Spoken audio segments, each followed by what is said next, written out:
रात के 2 बजे थे। घना अंधेरा चारों ओर पसरा हुआ था। दीपक अपने घर लौट रहा था, लेकिन आज रास्ता कुछ अलग लग रहा था। वह जंगल के पास से गुजर रहा था, जहां से हमेशा कुछ अजीब आवाजें आती थीं। आज भी वही डरावनी हवाओं की सरसराहट सुनाई दे रही थी, लेकिन इस बार दीपक के कदम रुक गए। उसे लगा जैसे कोई उसके पीछे चल रहा है। उसने पीछे मुड़कर देखा, पर वहां कोई नहीं था।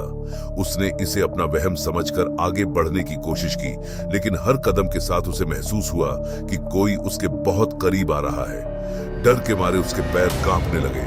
उसने अपनी रफ्तार बढ़ाई, लेकिन वो अजीब सी आवाजें तेज होती गई। वह दौड़ने लगा, पर वो आवाजें उसका पीछा नहीं छोड़ रही थी।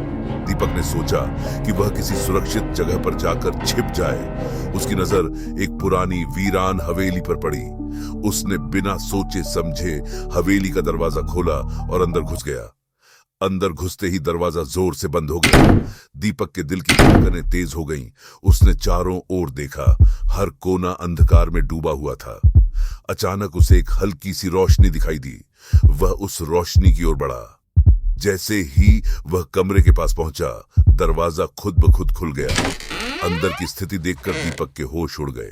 वहां एक पुराना झूला लटक रहा था और उस पर एक आदमी की लाश लटक रही थी।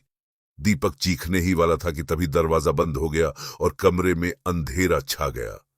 दीपक ने खुद को संभालने की कोशिश की और दरवाजे की ओर भागा, लेकिन दरवाजा जाम हो चुका था।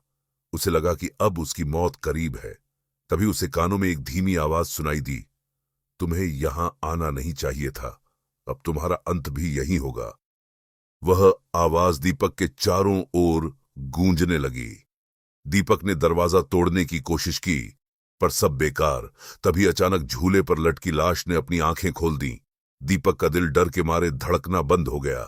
वह बेहोश होकर गिर पड़ा। जब उसकी आंखें खुली तो वह उसी जंगल में पड़ा हुआ था। हवेली का कोई नामो निशान नहीं था। क्या वह सपना था या हकीकत, दीपक समझ नहीं पाया। लेकिन एक बात तय थी, वह कभी उस रास्ते से गुजरने की हिम्मत नहीं करेगा।